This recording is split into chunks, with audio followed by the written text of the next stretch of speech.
Hello everybody, and thank you for tuning in to another episode in our Farmington cocktail series. If you haven't already checked out our video from last week that actually did on the gin fizz, make sure you check that out. Otherwise, this week we're going to start with a martini, a classic version of a martini. The martini itself is doused in a lot of history, and you have a lot of conflicting statements on who made it, who created it. But we're going to start here with two ingredients. Two ingredients is all you need to create a martini. The first being gin. Now, a lot of folks enjoy a vodka martini, and you're welcome to make a vodka martini. However, the classic version does call for gin. And then a dry vermouth of your choice. We use Martini and Rossi dry vermouth. Another great vermouth to use is Dolin Blanc. It just has a little bit lighter characteristic to it. So to start, we're going to use the bottom portion of our shaker tin, and we're going to add 2 ounces, actually 2.5 ounces of your favorite gin.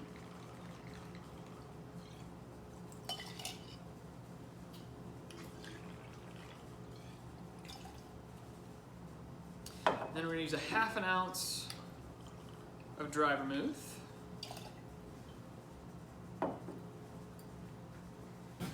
Then we're going to add ice.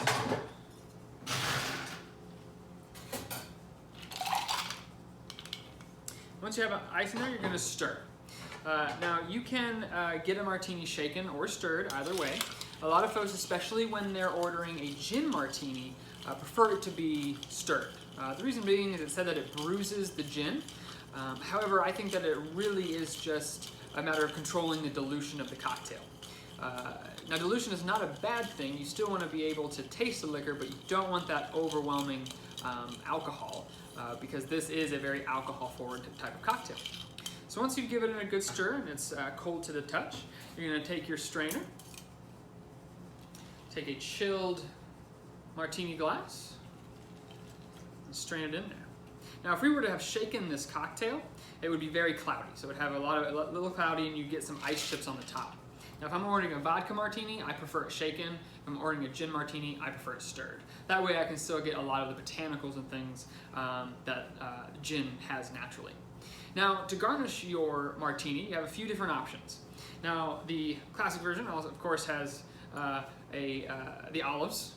I like to put 2 on a skewer because you can't always just have one. You can also do a lemon peel. So you just take your peeler, nice big peel of lemon, you're going to twist it over the top, go around the rim with it, and that just kind of helps aromatize the oils of the lemon peel. And then if you've ever heard of anyone order a Gibson, the only thing that's different is cocktail onions.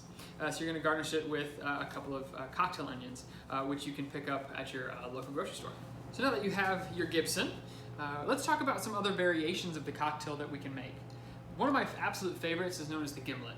And a gimlet is shaken instead of stirred, and we're going to still use gin.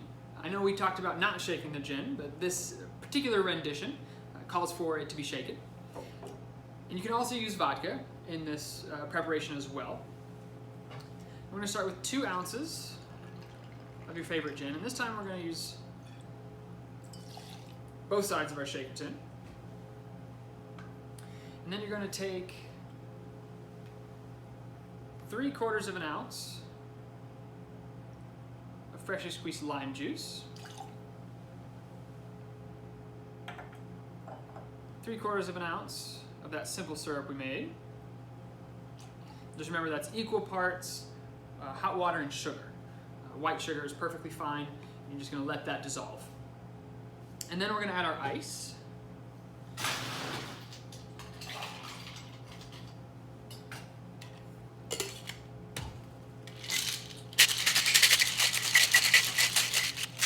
And then you're going to take your martini glass,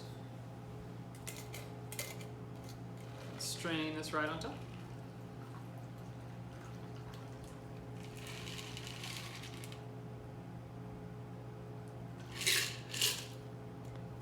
And for this rendition, we're going to garnish it with a lime peel. So take a peeler, nice big peel. Once again, I'm going to express it around the rim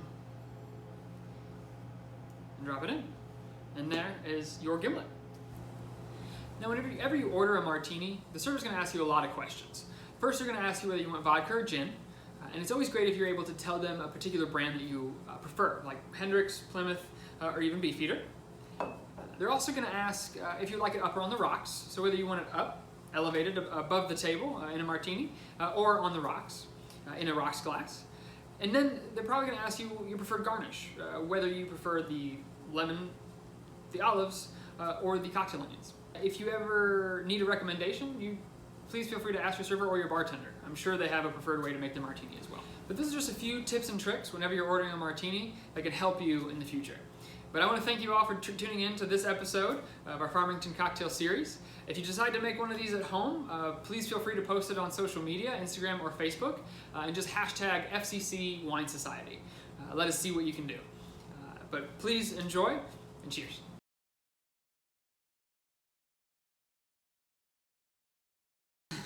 All right, you ready? Ready? 3, 2, 1. Hello everyone, and thank you for tuning in to another episode of our